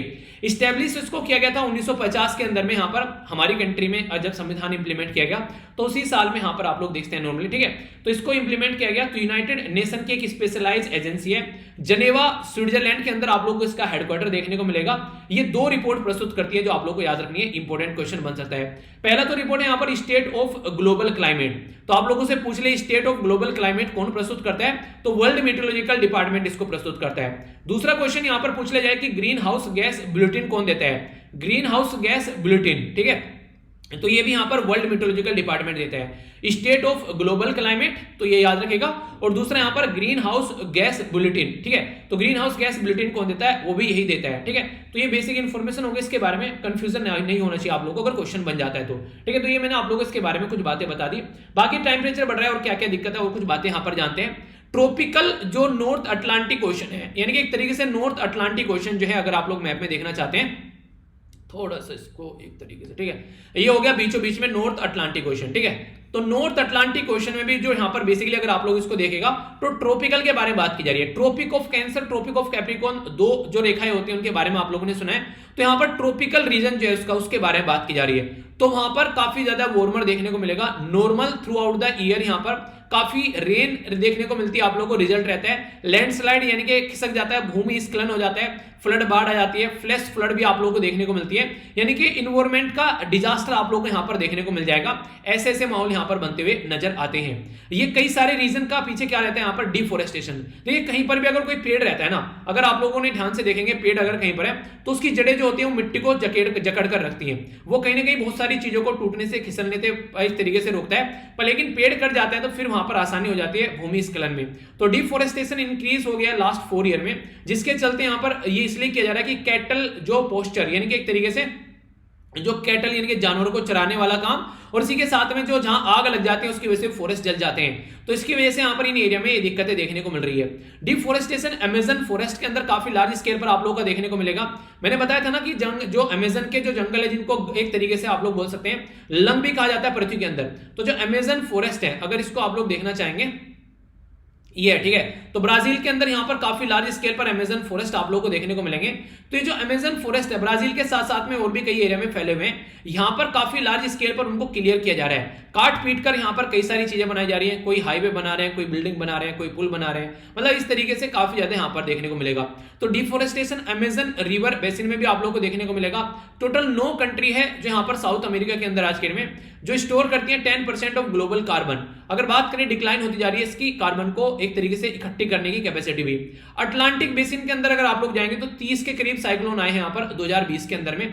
बात करें हाईएस्ट है अब तक अगर सिंगल ईयर में इतने सारे साइक्लोन आना, यानी कई सारे साइक्लोन तो देखिए किनारों तक आकर टकराते हैं, बहुत सारे साइक्लोन ऐसे जो किनारों तक आते नहीं है, जो बेसिकली दूर ही दूर खत्म हो जाते हैं। तो उनको भी आप लोग याद रखिएगा, वो भी कई सारे साइक्लोन ओशन के अंदर देखने को मिलते हैं। तो एक्सट्रीम वेदर इवेंट यहां पर लगभग 8 मिलियन लोगों को सेंट्रल अमेरिका के अंदर इंपैक्ट डाल रहा है आज के में, जिसके चलते उनकी फूड सिक्योरिटी भी खतरे में पड़ गई है, खाना मिलेगा या नहीं मिलेगा। इकोनॉमिक शोक, कई बार कोविड-19 जैसी चीजें देखने को मिलती हैं, कई बार कॉन्फ्लिक्ट हो जाता है 2 कंट्री के बीच में, उसकी वजह से लड़ाई होती है, कई सारी रिस्ट्रिक्शन लग जाती हैं। तो वो तो सारी चीजें थी। अब यहां पर क्लाइमेटिक रिफ्यूजी, ये एक नया फंडा सामने निकल कर आता है। क्लाइमेट की वजह से जो डिजास्टर हो रहा है वो एक नया फंडा निकल कर सामने आ रहा है। तो इन चीजों के बारे में भी हम लोग को बातें करनी चाहिए, इनका भी सोल्यूशन निकलना चाहिए, ठीक है। तो ये काफी खतरनाक इंपैक्ट आप लोग बोल सकते हैं, तो जिसके बारे में बेसिकली सोचना तो चाहिए कम से कम। तो ये थी पर्टिकुलर न्यूज। आई होप कि आप लोग के माइंड में क्लैरिटी आ गई होगी इसको लेकर, ठीक है। तो कोई भी कंफ्यूजन नहीं होना चाहिए। देखिए बेसिकली माइंड में जितनी क्लैरिटी रहेगी उतने ही अच्छे से क्वेश्चन के आंसर भी आप लोग दे पाएंगे, ओके। अब एक और इंपॉर्टेंट न्यूज यहां पर निकल कर आ रही है। ये बेसिकली बात की जा रही है किसके बारे में, ये है बेसिकली आप लोगों से पर्टिकुलर ये जो शब्द मैं आप लोगों को बताने वाला हूं जिसको मोपला बोलते हैं। ये मोपला जो रिबेल है, जो मोपला विद्रोह है, इसके बारे में आप लोगों ने हिस्ट्री में भी कई बार पढ़ा होगा, क्वेश्चन भी एग्जाम में पूछा जा चुका है पहले भी। पॉलिटिकल लीडर जो थे यहाँ पर, जो मोपला विद्रोह था यहाँ पर, ये 1921 में जो था मोपला राइट्स के नाम से भी इसको जानते हैं, ठीक है। तो यहाँ पर पहला, यहाँ पर हमारी कंट्री में इनको बेसिकली बोला था फर्स्ट मैनिफेस्टेशन ऑफ तालिबानी माइंडसेट। तो इनको तालिबानी माइंडसेट यहाँ पर बोला गया था बेसिकली अपनी कंट्री के अंदर में उस टाइम पर, ठीक है। तो जो नेम है यहाँ पर ये मोपला, तो यहाँ पर एक तरीके से बोलते हैं इसको सन इन द लो, ठीक है। तो यहाँ पर एक तरीके से सन इन द लो, एक तरीके से मोपला इसको एक तरीके से एंग्लेटिक, एक तरीके से नहीं अंग्रेजों की भाषा में इसको मोपला बोला गया। तो यहाँ पर ये एक तरीके से मलयाली स्पीकिंग जो लोग थे केरला के अंदर में यहाँ पर ये जो कि रिजाइड करते थे। एंटायरली मालाबार जो कोस्टल एरिया है केरला के अंदर आप लोगों को देखने को मिलेंगे। तो केरला की एक बार लोकेशन देख लीजिए अपनी कंट्री में कहां पर मैं बात कर रहा हूं ये। तो यहां पर आप लोग देखिए केरला वाले एरिया के बारे में बात की जा रही है, ठीक है। तो यहां पर केरला, कर्नाटका और तमिलनाडु 2 राज्यों को टच करता है। और ये कहां पर देखने को मिलेगा, ये अरेबियन सी वाली साइड में है। ये उन लोगों के लिए जो अभी अभी जिन्होंने पढ़ना स्टार्ट किया है, क्योंकि कई सारे बच्चे जो है यहाँ पर मैप के जात में ज्यादा फैमिलियर नहीं होते हैं, ठीक है। तो ये मत सोचेगा जो लंबे समय से देख रहे हैं कि सर क्या बता रहे हो यहाँ पर छोटी छोटी चीजें, तो वो आप लोगों के लिए नहीं है, ये उन लोगों के लिए होता है बेसिकली जो पहली बार, और आप लोगों का भी रिवीजन हो जाता है, कई बार कंफ्यूजन हो जाता है ना मैप में कहां पर क्या लोकेटेड है, ठीक है। मुझे तो देखिए चीजें इतनी याद हो चुकी हैं अभी, मुझे तो दिक्कत नहीं रहती है, पर लेकिन हाँ जब कई बार कमेंट आते हैं तो ये नहीं कि जब मैं बोलता हूँ कि लिखना कि न्यू मेंबर, ठीक है, तो उससे आइडिया लग जाता है इन सब चीजों का थोड़ा थोड़ा। तो मोपलास जो है बेसिकली उनके बारे में मैंने अभी आप लोगों से बात की। तो यहां पर ये देखने को मिलेंगे बेसिकली जो मालाबार वाले एरिया में, ये तो मैंने आप लोगों को बता ही दिया। इनकी पॉपुलेशन जो है 1 मिलियन, लगभग 32% के करीब जो मालाबार रीजन में आप लोगों को देखने को मिलेंगे 1 मिलियन के करीब, यानी कि 10 लाख के करीब पॉपुलेशन। तो ये इनके बारे में कुछ बेसिक इंफॉर्मेशन होगी। अब कुछ यहां पर समझते हैं कुछ और इंटरेस्टिंग बातें जो कि आप लोगों से एग्जाम में भी पूछी जा सकती है, ठीक है। तो सबसे पहले तो यहां पर इनके बारे में मैंने आप लोगों को बता दिया कब ये चीज देखने को मिलती थी। अभी यहां पर कुछ बातें जो आप लोगों को पता होना चाहिए उसके पीछे समझेंगे। रीजन क्या था यहां पर, ये इस तरीके की चीजें निकल कर आई, नॉन कोऑपरेशन मूवमेंट और खिलाफत मूवमेंट यहां पर, और इसी के साथ में न्यू टेंडेंसी लॉ जो लाए गए यहां पर। देखिए अंग्रेज क्या करते थे यहां पर, हमारे ऊपर कई सारे लॉ थोप देते थे, जैसे नमक का कानून बना दिया कि नमक बनाने का हक नहीं है, ठीक है। नीला थोता यहां पर बेसिकली एक तरीके से इनकी खेती की जाएगी तो हमारी कंट्री के लोग जो है ओनली ही खेती करेंगे, अनाज भी नहीं उगाएंगे, तो कई बार भूखे मर जाते थे। तो वो सारी चीजें, तो सपोर्ट यहां पर मिली इनको बेसिकली ये विद्रोह करने के लिए महात्मा गांधी जी से और अदर जो नेशनलिस्ट लीडर हैं उनके द्वारा। पर लेकिन आगे चलकर ये वायलेंट हो गए यहां पर, जिसकी वजह से दिक्कतें देखने को मिली, तो यहां पर चीजें कोलैप्स हो गई। तो एंड ऑफ द 1929 जो है यहां पर ब्रिटिश गवर्नमेंट के द्वारा लोगों को पकड़ लिया गया, और उनको पकड़ लिया गया तो इसको पकड़कर फिर आप लोगों को पता है हरकतें उनकी देखने को मिलती हैं। एक वैगन ट्रेजेडी निकल कर आई, एक तरीके से रेल के डब्बे के अंदर भर लिया गया लोगों को, ठीक है। रेल के डब्बों के अंदर लोगों को भरा गया, और एक ही डब्बे के अंदर लोगों को, एक छोटा सा डब्बा था रेल का, उसके अंदर बहुत सारे लोगों को भरा गया, जिसकी वजह से 67 के करीब जो प्रिजनर थे उनकी जान भी चली गई उसके अंदर। किसकी वजह से? सफोकेशन की वजह से। उनको भरकर यहां पर तिरूर केरला से भरकर उनको सेंट्रल प्रिजनर जो बेसिकली था यहां पर पांदनूर के अंदर, तमिलनाडु के अंदर उनको ले जाया जा रहा था। तो यहां से आप लोगों के लिए क्वेश्चन बन जाए तो आप लोग कंफ्यूज मत होना, क्योंकि ये एक इंपॉर्टेंट पोर्शन है क्वेश्चन बनने का। कहां से वर्कर ले जाया जा रहा था, कहां पर ले जाया जा रहा था, ठीक है। तो ये बातें आप लोगों से पूछी जा सकती है, ओके, तो कंफ्यूज मत होना। तो यहां पर सफोकेशन की वजह से मार गए, इसके लिए इसको वैगन ट्रेजेडी का नाम भी दिया गया। तो केरला के अंदर 1921 की यहां पर ये बात की जा रही है जहां पर ये सिचुएशन देखने को मिली। तो हिस्ट्री का क्वेश्चन इसलिए मैंने बोला आप लोगों का यहां पर क्वेश्चन बन सकता है। तो यहां पर इनको इस तरीके से ये बेसिक इंफॉर्मेशन मैंने आप लोगों को बताई। तो यहां पर इसलिए अगर करंट की कोई न्यूज होती है तो बेसिक इंफॉर्मेशन बैकग्राउंड से आप लोगों से पूछ ली जाती है, ठीक है। तो ये आप लोग याद रखिएगा। आगे चलते हैं, ये बात की जा रही है सोमनाथ के टेंपल के बारे में। तो सोमनाथ के टेंपल के बारे में हिस्ट्री आप लोगों ने कई बार पढ़ी होगी कि कई बार सोमनाथ के टेंपल को डिस्ट्रॉय किया गया। हिस्ट्री में आप लोगों ने 17 बार डिस्ट्रॉय किया गया था। किसके द्वारा डिस्ट्रॉय किया गया था बताइए जरा। ये तो आप लोगों ने इतनी तो चीजें पढ़ी रखी होंगी। अभी यहां पर थोड़ा सा बात करेंगे न्यूज के बारे में, क्यों है यहां पर ये न्यूज में प्रोजेक्ट अभी यहां पर इन सोमनाथ कहां पर है पहले तो याद रखिएगा, गुजरात के अंदर आप लोगों को देखने को मिलेगा। तो प्राइम मिनिस्टर नरेंद्र मोदी साहब के द्वारा भी कई सारे प्रोजेक्ट यहां पर लॉन्च किए गए गुजरात के यहां पर प्रसाद स्कीम के तहत। इसको बोलते हैं pilgrimage rejuvenation spiritual heritage argumentation drive, यानी एक तरीके से जो श्रद्धालु हैं उनके लिए कुछ इस तरीके से चीजों को डेवलप करना, ताकि उसको एज ए टूरिस्ट डेस्टिनेशन के तौर पर एक अच्छे तरीके से उसको डेवलप किया जा सके और ज्यादा लोग वहां पर घूमने के लिए आए।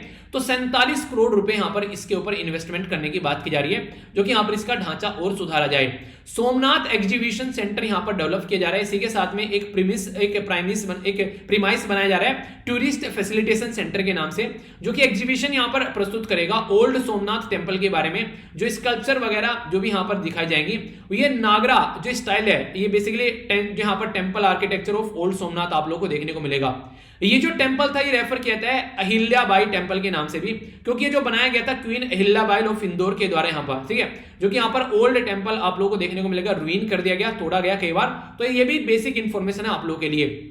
नेक्स्ट यहां पर बात करें तो श्री पार्वती टेंपल जो यहां पर प्रपोज किया गया कंस्ट्रक्ट करने के लिए, टोटल 30 करोड़ के लिए यहां पर। इसी के साथ में एक तरीके से सोमपुरा जो है, सोमपुरा सल्ता स्टाइल जो आप लोगों को देखने को मिलेगा, बेसिकली गरबा इसके अंदर देखने को मिलेगा, नृत्या मंडपा इसके अंदर आप लोगों को देखने को मिलेगा, यानी कि प्रॉपर एक स्टाइल में यहां पर चीजें सामने निकल कर आएंगी। तो ये सारा रीडेवलपमेंट कंस्ट्रक्शन किसके लिए किया जा रहा है? सोमनाथ टेंपल के अंदर किया जा रहा है। तो अगर गुजरात से आप लोग बिलोंग करते हैं और आप लोग कुछ एक्स्ट्रा इन्फॉर्मेशन आप लोग यहां पर विजिट किए हैं सोमनाथ टेंपल पर, मैं तो नहीं गया हूं कभी, आप लोग बता सकते हैं इसके बारे में जो भी आप लोगों को पता है चीजें, ठीक है, ताकि हम जैसे जो नवयुवक हैं हम भी चीजें जान सके, हम लोग जो नहीं जानते हैं, ठीक है। तो थोड़ा सा इसके बारे में आप लोग नजर डाल सकते हैं। आगे बात करें तो यहाँ पर नेशनल मिशन ऑन जो यहाँ पर pilgrimage rejuvenation and spiritual argumentation जो ड्राइव है, जिसको प्रसाद बोला गया, ये स्कीम किस मिनिस्ट्री के अंडर आती है? क्वेश्चन बन सकता है। ये आती है मिनिस्ट्री ऑफ टूरिज्म के अंदर में, तो पर्यटन मंत्रालय के अंदर में आती है। 2014-15 में इसको लॉन्च किया गया था ताकि आइडेंटिफाई किया जा सके पिलग्रिमेज डेस्टिनेशन, यानी कि हमारी कंट्री में जो श्रद्धालु स्थान है उनको भी हम लोग एज ए टूरिस्ट डेस्टिनेशन की तरीके से डेवलप कर सके। क्योंकि आप लोगों को पता है हमारी कंट्री में जितने लोग जो है गोवा जाना पसंद करते हैं, उतने ही लोग हमारे देश में जो है वो वैष्णो देवी और इन सब जगह जाना पसंद करते हैं। तो यहाँ पर इनको भी क्यों ना हम लोग टूरिस्ट डेस्टिनेशन की तरीके से डेवलप किया जाए, ताकि लोग भगवान के दर्शन के साथ साथ में और भी कई सारी चीजें यहाँ पर एक तरीके से एंजॉय कर सके। ओके, तो जो नेम यहाँ पर स्कीम का आया प्रसाद यहाँ पर, तो national mission on pilgrimage rejuvenation and spiritual, ये हेरिटेज आर्गुमेंटेशन जो ड्राइव है ये 2017 में यहाँ पर आप लोगों को देखने को मिला। इंप्लीमेंट करने वाली जो एजेंसी यहाँ पर ये स्टेट और यूनियन जो गवर्नमेंट है वो यहाँ पर आइडेंटिफाई करती है और फिर चीजें निकल कर आती है। मिनिस्ट्री ऑफ टूरिज्म प्रोवाइड कराती है central financial assistance, state government यहाँ पर प्रमोट करती है, टूरिज्म आइडेंटिफाई करती है। तो यानी कि कोई आप लोगों से पूछ ले कि पैसा कहां से आता है, तो सेंट्रल फाइनेंस से निकल कर आता है, यानी कि फंडिंग जो की जाती है इस स्कीम की वो 100% सेंट्रल गवर्नमेंट के द्वारा फंडेड की जाती है, इसलिए आप लोग इसको सेंट्रल सेक्टर स्कीम आप लोग बोल सकते हैं, ठीक है। यानी कि एक तरीके से सेंटर के यहां से निकल के आने वाली स्कीम, ठीक है। तो sorry, central sector central sector scheme आप लोग इसको बोल सकते हैं। एक होती है सेंट्रल सेक्टर स्कीम, एक होती है सेंट्रल स्पॉन्सर्ड स्कीम, ठीक है। तो वहां पर भी यही रहेगा। तो सेंट्रल स्पॉन्सर्ड स्कीम है, सेंट्रल स्पॉन्सर्ड करता है और यहां पर सेंटर और स्टेट जो है वो मिलकर काम करते हैं, ठीक है, जो सेंट्रल स्पॉन्सर्ड स्कीम होती है। पर सेंट्रल सेक्टर स्कीम में सारा पैसा सेंट्रल देता है, जैसे कि यहां पर इसके अंदर भी दिया जा रहा है। तो ये कुछ बेसिक इंफॉर्मेशन है जो कि आप लोगों के माइंड में कंफ्यूजन नहीं होना चाहिए, क्लैरिटी रहनी चाहिए इन चीजों को लेकर, क्वेश्चन भी बन जाए तो आप लोग इनके बारे में बता सके, ठीक है। तो ये हो गया इसके बारे में बेसिक इंफॉर्मेशन। कुछ नजर यहां पर डालते हैं साइंस और टेक्नोलॉजी के बारे में जो न्यूज है उसके ऊपर। अभी बात की जा रही है रिसेंटली अभी डिपार्टमेंट ऑफ बायोटेक्नोलॉजी के द्वारा लॉन्च किया गया 5th edition national bio entrepreneur competition, जिसको NBEC बोला गया। तो NBC अगर आप लोगों से पूछ ले कि कौन कंडक्ट करा रहा है, किसका पार्ट है बेसिकली, तो biotechnology industrial research assistance council, जिसको BIRAC भी आप लोग बोलते हैं। यहां पर ये रीजनल एंटरप्रेन्योर सेंटर स्टैब्लिश करने की कोशिश की जा रही है। सेंटर फॉर सेल्यूलर और मोलिकुलर जो प्लेटफॉर्म यहां पर, जिसको सी कैंप के एक पार्टनरशिप में यहां पर जो BRIAC यहां पर ये चीजें स्टैब्लिश कर रहे हैं। देखिए, ऐसा कोई भी कंपटीशन, ऐसा कोई भी एग्जाम, ऐसा कोई भी अवेयरनेस प्रोग्राम जो होता है उसका बेसिक पर्पज ये होता है कि लोगों तक चीजों की इंफॉर्मेशन पहुंचाई जा सके कि हाँ यार ऐसी भी कुछ चीजें हैं और लोग उनके ऊपर काम कर सके। तो BIRAC जो है यहाँ पर ये पब्लिक सेक्टर एंटरप्राइज है, जो कि यहां पर डिपार्टमेंट ऑफ बायोटेक्नोलॉजी के अंदर आप लोगों को देखने को मिलेगा। तो NBEC यानी कि जो हमारी कंट्री में नेशनल बायो एंटरप्रेन्योरशिप जो कंपटीशन है, यानी कि बायो के फील्ड में किस तरीके से एंटरप्रेन्योर हम लोग ला सकते हैं, ऐसा आप लोग बोल सकते हैं। तो उसको यहां पर मोस्ट प्रेस्टिजियस, काफी इंपॉर्टेंट ये यहां पर एक नेशनल कंपटीशन है बायो एंटरप्रेन्योर के फील्ड में। बायोलॉजी बोलते हैं ना, तो उसी के तरीके से आप लोग इसको कंडक्ट कर सकते हैं। तो यहां पर ये काफी इंपॉर्टेंट एक कंपटीशन अपनी कंट्री में आप लोग बोल सकते हैं, जो कि अभी भी फायदा काफी सारे लार्ज स्केल पर जनता को ये पहुंचाएगा फायदा। सबसे पहले कब लॉन्च किया गया, फर्स्ट एडिशन इसका 2017 में इसका लॉन्च किया गया था। Flagship platform for bio entrepreneur और इनोवेटर इन इंडिया। तो ये यहां पर एक तरीके से डीप साइंस ड्रिवन आइडिया निकाल कर लेकर आता है ताकि एक ग्रेट इंपैक्ट क्रिएट हम लोग कर सकें। देखिए, मान लीजिए अगर आज के डेट में मैं आप लोगों को पढ़ाने बैठ गया, तो मैं आप लोगों को जैसे मतलब मैं आप लोगों को करंट अफेयर पढ़ा रहा हूं, पॉलिटी पढ़ा रहा हूं, इकोनॉमी पढ़ा रहा हूं, पर लेकिन ऐसा भी तो होगा कोई इंसान जिसका बहुत ही ज्यादा इंटरेस्ट इन सब्जेक्ट में, उसको मेरे से ज्यादा बहुत ज्यादा नॉलेज होगी। मैं तो एग्जाम के पॉइंट ऑफ से आप लोगों को पढ़ा रहा हूं, ठीक है, कि हाँ मैंने ये चीजें इस तरीके से पढ़ रखी है कि मैं आप लोगों को पढ़ा पा रहा हूं। पर लेकिन अगर इस पर्टिकुलर पर्सन के बारे में बात करें जिसने PhD कर रखी है, मैं उसके सामने कहीं स्टैंड भी नहीं करूंगा। तो इस तरीके से आप लोग देख सकते हैं कि अलग अलग एरिया में अगर उससे मैं आइडिया लूं कि यार ये सब्जेक्ट कैसे पढ़ाया जाए, और वो बोले कि इसको यार ऐसे कर लो, इसमें ऐसे ऐसे चेंजेस के अंदर किया जा सकता है, तो आप और अच्छे से इसको पढ़ाओगे, तो वो मेरे से ज्यादा बेटर नॉलेज रखता है इस पर्टिकुलर सब्जेक्ट के अंदर में, तो उससे मैं नॉलेज लेकर, देखिए पढ़ाना अलग चीज है, नॉलेज अलग चीज है। हर एक इंसान जिसके पास में नॉलेज होती है वो एक अच्छा टीचर नहीं होता है, और इस तरीके से भले ही कम नॉलेज हो, एक अच्छा टीचर बन सकता है इंसान अगर उसको पढ़ाने की कला आती है। तो ऐसा आप लोग बोल सकते हैं। तो मान लीजिए कोई ऐसा पर्सन है जो कि PhD होल्डर है, मैं उससे बातें करूं, मैं बोलूं कि यार ये सब्जेक्ट मुझे पढ़ा दो, तो वो मुझे बताएगा, तो मैं अंडरस्टैंड करके वो आप लोगों को पढ़ा दूं, ठीक है। तो इस तरीके से भी चीजों को प्रेजेंट किया जा सकता है। तो इस तरीके से आप लोग देखते हैं कि उसकी वो वाली नॉलेज मेरे पास में आ गई, फिर मैंने आप लोगों को डिलीवर कर दी, तो उसने मेहनत की उस नॉलेज के ऊपर, तो उसको उसमें एरिया में मेरे से ज्यादा नॉलेज थी। तो कंपटीशन ही रहता कि कल को मैं बोलूं कि आप लोग क्या करो, एक पर्टिकुलर जैसे कि SLV चैनल का लोगो बनाकर सेंड करो, ठीक है, तो उसी लोगों को हम लोग परमानेंट कर देंगे। तो कई सारे बच्चों ने पहले भी लोगो भेजे थे, तो आप लोग लोगो जैसे भेजने लोगो, तो एक तरीके से मैं बोलूं कि जो सबसे शानदार लोगो होगा उसको मैं अपनी साइड से प्राइज दूंगा। तो ऐसा आप लोग देखते हैं। तो कहने का मतलब क्या हो गया यहाँ पर, कहने का मतलब यहाँ पर ये हो गया कि हो सकता है कई सारे बच्चे इतने शानदार हो इस पर्टिकुलर फील्ड में, उनके द्वारा एनिमेशन के फील्ड में कुछ किया गया हो अच्छा जो कि मुझे नहीं आता है, ठीक है, तो वो एक अच्छा लोगो बनाकर सेंड कर सकते हैं। तो इस तरीके से आप लोग देखते हैं कि हर एक इंसान जो है हर एक एरिया में सारी नॉलेज नहीं रखता है, पर हाँ सीखी जा सकती है। जो लोगो बनाने वाला है उससे बात करके बोल सकता हूं ना कि मुझे भी सिखा दो यार, तो फिर मैं भी बना सकता हूं। तो इस तरीके से तो उनसे वहां पर नॉलेज लेकर एक अच्छा इंपैक्ट डाला जा सकता है। तो एक तरीके से ये न्यू ग्राउंड ब्रेकिंग ये सोसाइटल जो चैलेंज है सामने आज के डेट में, यानी कि जो भी सोसाइटी के अंदर दिक्कत आ रही है तो उसके ऊपर क्या क्या इंपैक्ट डाल सकते हैं। तो कई बार गवर्नमेंट ऐसी चीजें स्टार्ट करती है। अनप्रेसिडेंटेड सम यहाँ पर 8.5 करोड़ रुपए कैश प्राइज रखा गया है और इन्वेस्टमेंट अपॉर्चुनिटी भी आप लोगों को देखने को मिलेगी अगर कोई अच्छा आइडिया लेकर आता है। ओवर 30 इंडस्ट्री और इसी के साथ में इन्वेस्टमेंट जो पार्टनर है यहाँ पर जो आगे निकल कर आए एनकरेज करने के लिए, सपोर्ट करने के लिए बायो एंटरप्रेन्योरशिप यहाँ पर इन इंडिया, ताकि कंपटीशन के थ्रू ही से यहाँ पर चीजों को इंप्लीमेंट किया जा सके। तो यहाँ पर जो ये कंपटीशन है 4 ईयर यहाँ पर क्रिएट कर चुके हैं अब तक। यहाँ पर ये लगभग 1000 के करीब कि यहाँ पर एक तरीके से इसमें काम किया जा चुका है। कई सारी आइडियाज निकल कर यहाँ पर आ रहे हैं, सब डोमेन में लाइफ साइंस के अंदर भी कई सारी चीजें देखने को मिल रही है। तो इस तरीके से इनोवेशन के फील्ड में हम लोग आगे बढ़ रहे हैं और आगे भी चीजें कमर्शियली भी हम लोग बना पाए। मान लीजिए किसी ने आइडिया दिया इसके बारे में, क्या यार इसको इस काम को ऐसे कर लो, और वो आइडिया अच्छा लग गया तो उसके ऊपर प्रोजेक्ट स्टार्ट कर दिया, तो ऐसा काम किया जा सकता है। ठीक है, अभी मैं आप लोगों से देखता हूं कई सारे बच्चों के मेल मेरे पास में आते हैं। ठीक है, इसके ऊपर एक बच्चा लिख रहा है कि सर आज की डेट में कई सारे बच्चे आपको देखने को मिलेंगे कि ऑनलाइन कहीं ना कहीं कुछ ना कुछ खरीद रहे हैं, यानी कि कोई आज के डेट में ऑप्शनल सब्जेक्ट ले रहा है, कोई जीएस ले रहा है, कोई करंट अफेयर पढ़ रहा है, यानी कि पैसा देकर वहां पर पे कर रहे हैं। सर आप क्यों कोर्स लॉन्च नहीं कर देते? ठीक है, तो यार इस तरीके से अगर देखा जाए तो यहाँ पर अगर इस तरीके से मैं बोलूं कि हाँ इस तरीके से काफी लार्ज स्केल पर इस तरीके के मेल मेरे पास आते हैं कई बार कि सर कौन सा कोर्स खरीदें, कौन सी कोचिंग करें, मतलब खुद मेरे से आकर इस तरीके के क्वेश्चन पूछ जाते हैं कि ऑनलाइन सर कौन सा कोर्स सही रहेगा, सर ऑनलाइन कौन सी टेस्ट सीरीज अच्छी रहेगी, सर ऑनलाइन कौन सी कोचिंग हम लोग कर लें। ठीक है, तो एक बच्चा बोल रहा है यहाँ पर, एक बच्चा बोल रहा है सर मुझे पता है कई सारे बच्चे इधर उधर कोचिंग करें, तो आप ही अपना कोर्स लॉन्च क्यों नहीं कर देते एक इफेक्टिव प्राइस में, ताकि जनता जो है उसको खरीदे और आराम से एक सही क्वालिटी भी उनको मेंटेन मिल जाए। क्योंकि कई सारे एक बच्चे के द्वारा मैंने पता मेल लिखा, मुझे बोला कि 65,000 रुपए में पता नहीं कितने में खरीदा उसने वो कोर्स,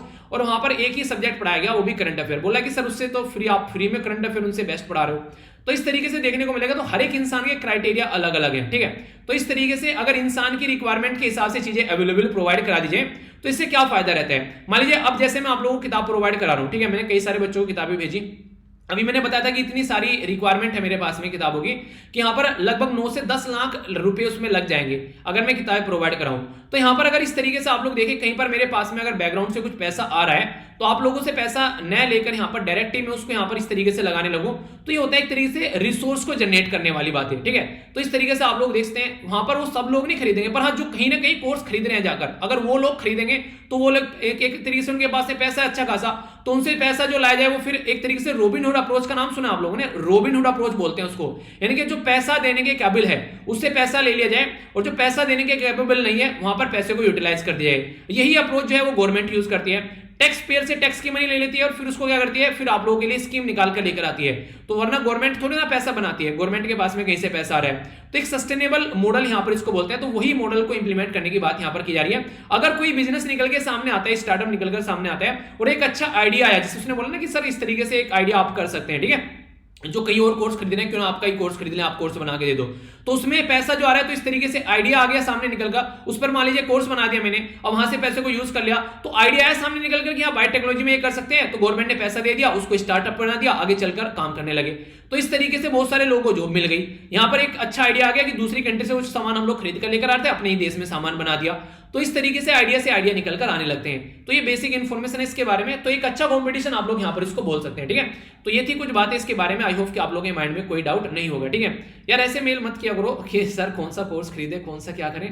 अगर मैं ये चीजें आप लोगों को बताने लगूंगा, कोर्स खरीदना ये सही रहेगा वो सही रहेगा, तो फिर कैसे काम चलेगा क्योंकि दिक्कत ये है कि ये देखिए यार, अगर ढंग से देखा जाए तो ये तो मुझे पता है खैर कई सारे बच्चे मुझे मेल करते हैं इस तरीके से और कई सारे कोर्स खरीद भी रहे हैं। ठीक है, मुझे पता है कई सारे जो एक तरीके से अलग अलग चैनल पर अलग अलग चीजें भी देखते हैं, पर लेकिन देखिए यार ये आप लोगों को खुद की चॉइस होनी चाहिए। मैं पता चला किसी को बता दूं, कोई मेरा यार दोस्त कोई कोर्स बनाए बैठा है, मैं बोल दूं उसका कोर्स खरीद लो, फिर आप लोग बोलो कि सर उसका तो अच्छा नहीं था। मैं अपने द्वारा बनाई गई चीजों की गारंटी ले सकता हूं कि मैं क्या प्रोवाइड करा रहा हूं, उस पर मैं बोल सकता हूं कि मैंने कहते कि सीना ठोक करके हाँ मैं इसकी गारंटी लेता हूं कि ये चीज मैं प्रोवाइड करा रहा हूं। जैसे मैंने बताया मैंने पॉलिटी बढ़ा रखी है, मैं डंके की चोट पर बोल सकता हूं आप लोगों की अगर पॉलिटी अगर आप लोग पढ़ा लोगे 100% तो नहीं, पर हाँ 99% आप लोग बोल सकते हैं उसको। ठीक है, 1% तो पता नहीं कहां से क्या चीज आ जाए, पर हाँ एक अंडरस्टैंडिंग इतनी डेवलप कर दी है उसमें। पर हाँ इसकी भी मैं गारंटी ले सकता हूं, इतने डिटेल में आप लोग कोई पॉलिटी पढ़ा दे तो मुझे बताना। तो इसका मतलब क्या होगा, इसका मतलब ये होगा मैं आप लोगों को यहां पर बोल सकता हूं कि मैंने इसको पढ़ा रखा है दिल लगाकर। ठीक है, भले ही उस टाइम पर मैं एज ए स्टूडेंट की तरीके से पढ़ रहा था, तो पढ़ा रहा था, जो पढ़ रहा था वो एक अलग बात है, क्योंकि उसके अंदर आप लोगों को बहुत सारी ऐसी चीजें देखने को मिलेगी। ऐसे नहीं जैसे कि एक तरीके से एक मैच्योरिटी आप लोगों को कई जगह एक तरीके से नहीं देखने को मिलेगी, क्योंकि उस टाइम पर मैं पढ़ भी रहा था और पढ़ा भी रहा था, तब की बात है एक तरीके से। पर हाँ कहीं भी आप लोग उसको एग्जाम में जाकर देखोगे तो आप लोग उसको कहीं भी उसके ऊपर क्वेश्चन मार्क लगा सकते हैं, यार हाँ ये चीजें यहाँ पर इस तरीके से नहीं है। ठीक है, इसी तरीके से मैं करंट अफेयर के बारे में बात करता हूँ तो जो चीजें मैं बेसिकली बना रहा हूं उनके बारे में तो मैं रेस्पॉन्सिबिलिटी ले सकता हूं, पर लेकिन कोई और बना रहा है उसके बारे में आप लोग कैसे सजेस्ट कर सकते हो, हाँ यार तुम जो चीजें देख लो, जबकि मैंने वो चीजें देखी भी नहीं है खोल के। तो ये तो देखिए यार थोड़ा सा मतलब एक तरीके से नहीं अपनी डिग्निटी के साथ में एक छेड़छाड़ी करनी हो गई। जो चीज मैंने खरीद रखी है, जो चीज मैं यूज कर रहा हूं, उसी के बारे में तो मैं आप लोगों को बताऊंगा, हाँ यार ये चीज अच्छी है, इसको यूज कर सकते हो आप लोग। जो मैं खरीद नहीं रखी है, यूज नहीं करी, उसके बारे में कैसे बता दूं? तो ये चीजें हैं बस। तो इसीलिए मैं बोलता हूं कि मैं आप लोगों को कई बार इन चीजों के रिप्लाई नहीं करता हूं, इसीलिए नहीं करता हूं क्योंकि मैंने वो चीज यूज नहीं की है। तो इसलिए क्या मैं आप लोगों को बोलूं उसके बारे में? तो ये बेसिक इन्फॉर्मेशन, ठीक है। तो इधर आज का लेक्चर मैं आशा करता हूं आप लोगों ने इसको एंजॉय किया होगा। तो रेगुलर तरीके से ऐसे एंजॉय करते रहिए, अपनी सेहत का भी ध्यान रखें, अपने परिवार का ध्यान रखें। इंदिरा पॉइंट और ये सारी बातें काफी डिटेल में जानी, आर्मी के बारे में, डिफेंस में जाना चाहते हैं इंपॉर्टेंट न्यूज, सिख कम्युनिटी के बारे में कुछ इन्फॉर्मेशन जानी, काफी इंपॉर्टेंट और अच्छी इन्फॉर्मेशन। बाकी हम लोगों ने समझा यहाँ पर बेसिकली कल्याण सिंह साहब के बारे में, तो उनकी आत्मा को शांति मिले। राज्यसभा के लिए हम लोगों ने कुछ बातें जानी, हैंड ग्रेनेड के बारे में, और इसकी पिक्चर भी हम लोगों ने देखी। इंटरनेशनल लेवल पर लैटिन अमेरिका से रिलेटेड क्लाइमेट चेंज से रिलेटेड जो इशू थे वो हम लोगों ने समझे। इसी के साथ में यहाँ पर हम लोगों ने समझा जो मोपला विद्रोह 1921 केरला के अंदर जाना, इसके बारे में। नेक्स्ट हम लोगों ने यहाँ पर बात की बेसिकली क्या क्या रीजन, क्या क्या सपोर्ट, वो सब चीजें। सोमनाथ मंदिर के बारे में और जो एक तरीके से प्रसाद स्कीम है उसके बारे में हम लोगों ने जाना, जो कि इंपॉर्टेंट क्वेश्चन कई बार बन जाते हैं। साइंस और टेक्नोलॉजी के अंदर एक कंपटीशन के बारे में डिटेल में हम लोगों ने समझा। तो कैसा रहा ये आज का डिस्कशन, अभी आप लोगों को इसके बारे में जरूर बताएगा। देखिए वीडियो को डिसलाइक कर दीजिए अगर पसंद नहीं आता है, 1 सेकंड के अंदर अंदर, ठीक है। और बाकी अगर लगता है कि अच्छी लग रही है तो आप लोग उसको लाइक भी कर सकते हैं, इससे एक तरीके से फीडबैक मुझे मिल जाता है। जितने ज्यादा है डिसलाइक इसका मतलब वीडियो उतनी ही खराब है, ठीक है। जितने ज्यादा लाइक इसका मतलब वीडियो उतनी अच्छी है, ठीक है। तो ये फीडबैक तरीके से यूज कर सकते हैं आप लोग एक आसानी से। और बाकी आप लोग मार्क्स भी दे सकते हैं, अपॉर्चुनिटी आप लोग के पास में, जहां पर मार्क्स काटे तो बताइए मार्क्स क्यों काटा है, ठीक है। तो ये है इसके बारे में इंफॉर्मेशन। बाकी बात करते हैं तो कल्याण सिंह साहब जो है, बाबरी मस्जिद वाला केस कब का है बताइएगा। ये इस पर्टिकुलर जो सिस्टम का नाम क्या रखा गया, 50 साल हम लोग सेलिब्रेट कर रहे हैं। एएमसी जेएसी ये सब मैंने आप लोगों से पूछी ली। 5th जो सिख जो मास्टर उनका नाम आप लोगों को बताना है। गोल्डन टेंपल कहां पर लोकेटेड है हम लोगों ने देख लिया।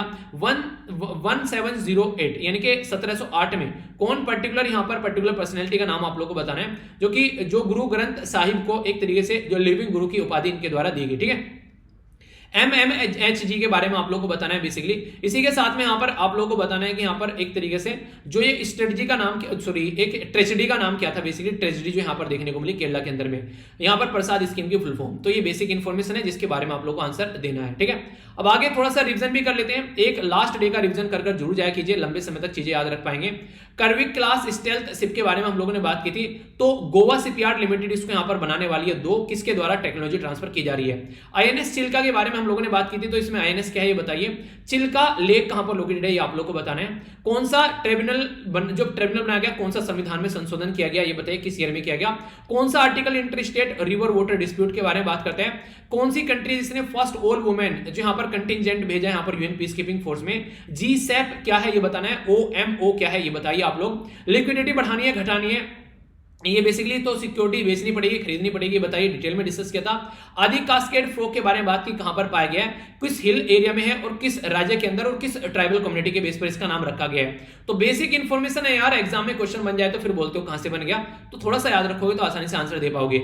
रसिया से टेक्नोलॉजी ट्रांसफर की जा रही है, हाँ इंडिया के लिए याद रखेगा।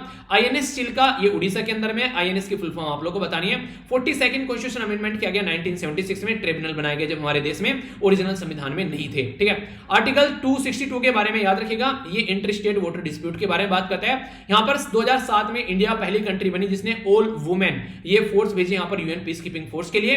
जी सिक्योरिटी एक्वाइजेशन प्रोग्राम, जिसको गवर्नमेंट सिक्योरिटी एक्वाइजेशन प्रोग्राम, इसको ओपन मार्केट ऑपरेशन के नाम से भी आप लोग जानते हैं। अनकंडीशनली यहां पर बेसिकली मार्केट से सिक्योरिटी खरीदी जाती है। मार्केट से अगर सिक्योरिटी खरीद रहा है यहां पर बैंक, तो इसका मतलब मार्केट में पैसा दे रहा है। यानी कि अगर मैं आप लोगों को बोलूं कि मैं एप्पल बेच रहा हूं, ठीक है, अगर आप लोग एप्पल खरीद रहे हैं तो आप लोग क्या कर रहे हैं, मुझे पैसा दे रहे हैं, ठीक है, तो मेरे पास से पैसा आ रहा है। पर लेकिन अगर मैं आप लोग एप्पल बेचने वाले और मैं हूं एप्पल खरीदने वाला, अगर मैं एप्पल खरीद तो मैं आप लोगों को पैसा दूंगा, तो ये सिक्योरिटी को एप्पल मान लीजिए और फिर देखिए कैसे आप लोग समझते हैं इसे। तो अगर बैंक जो है वो सेल कर रहा है सिक्योरिटी, तो इसका मतलब क्या कर रहा है, तो लिक्विडिटी मार्केट से ले रहा है, यानी कि बैंक जो है पैसा मार्केट से ले रहा है, सिक्योरिटी लोगों के हाथ में जा रही है। पर लेकिन अगर बाय कर रहे हैं यहां पर बैक सिक्योरिटी, तो इसका मतलब यह है कि वो सिक्योरिटी यानी कि एप्पल खरीद रहा है और मार्केट में पैसा जा रहा है, तो लिक्विडिटी मार्केट के अंदर बढ़ रही है, ठीक है। तो ऐसे स्टेटमेंट डायरेक्ट एग्जाम में बनते हैं। अगर बात करें यहां पर अरुणाचल प्रदेश, तो यहां पर ये आदि कास्केड फ्रॉग, ये मेंढक के बारे में हम लोगों ने बात की। अरुणाचल प्रदेश में एक नई प्रजाति पाई गई है आदि कास्केड, जो यहां पर इसको अमोल्फस अधिकोला के नाम से भी इसको जाना जाता है। ये आदि जो आदि नहीं बेसिकली आदि बोल सकते हैं आप लोग, ट्राइबल कम्युनिटी अरुणाचल प्रदेश के अंदर आदि हिल वाले एरिया में पाई जाती है। ये था आज का पूरा लेक्चर, यहीं पर पूर्ण विराम करते हैं। तो कैसा लगा लेक्चर, लाइक और डिसलाइक कर आप लोग बता सकते हैं। बाकी यहां पर फीडबैक मिल जाएगा मुझे 10 में से कितने मार्क्स आप लोग देंगे। पीडीएफ अगर डाउनलोड करनी है फ्री ऑफ कॉस्ट टेलीग्राम पर जाकर मिल जाती है, डाउनलोड कर लेना। और यहां पर भी अवेलेबल हूं मैं, अगर लगता है कि ये सोशल मीडिया हैंडल आप लोग यूज कर रहे हैं तो हमारे साथ भी कनेक्ट हो जाइए यार, देखते हैं क्या क्या चीजें हम लोग शेयर करते हैं यहाँ पर।